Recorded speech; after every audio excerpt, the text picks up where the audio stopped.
Hi అండి, ఎలా ఉన్నారు? ఈరోజు మనం చాలా రుచిగా, పుల్లగా, ఆరోగ్యకరమైన చింతకాయ మెంతి చారు చేసుకుందాం. చింతకాయల సీజన్లో ఈ చారు రుచి మామూలుగా ఉండదండి. ఈ చింతకాయ చారు వేడన్నంతో తింటే చాలా రుచిగా ఉంటుంది. దీన్ని ఎలా తయారు చేసుకోవాలో చూద్దాం రండి. పెసరపప్పు, మినపప్పు, శనగపప్పు అన్నీ 1 టేబుల్ స్పూన్ తీసుకోవాలి.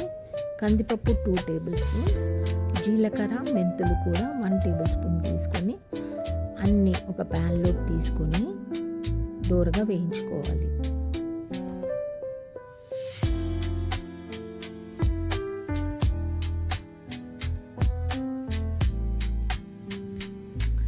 ఇలా వేయించుకున్న పప్పులన్నీ చల్లారాక మిక్సీలో వేసి పొడి చేయాలి.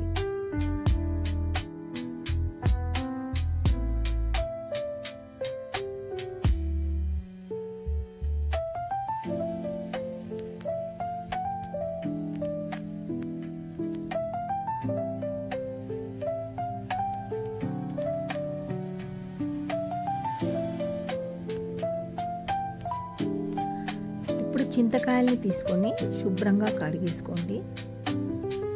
కడిగేసుకున్నాక ఇలా స్టవ్ మీద పెట్టి 5 నిమిషాలు ఉడికించుకోవాలి.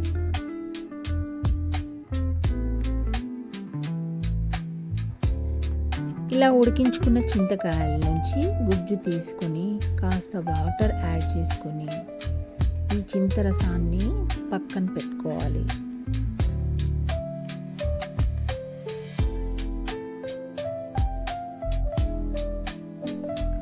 ఇప్పుడు ప్యాన్లో ఆయిల్ యాడ్ చేసుకొని అందులో జీలకర్ర, ఆవాలు, పచ్చిమిర్చి వేసుకొని వేయించుకోవాలి.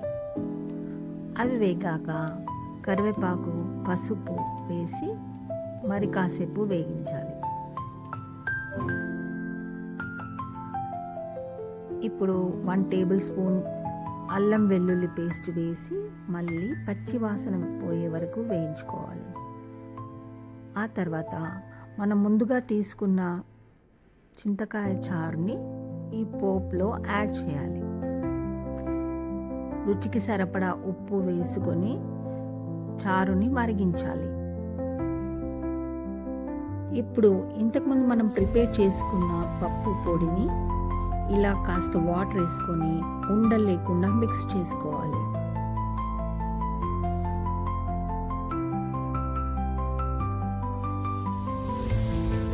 ఇలా మిక్స్ చేసుకున్న మిశ్రమాన్ని ఇప్పుడు మరుగుతున్న చారులో వేసి బాగా కలపాలి.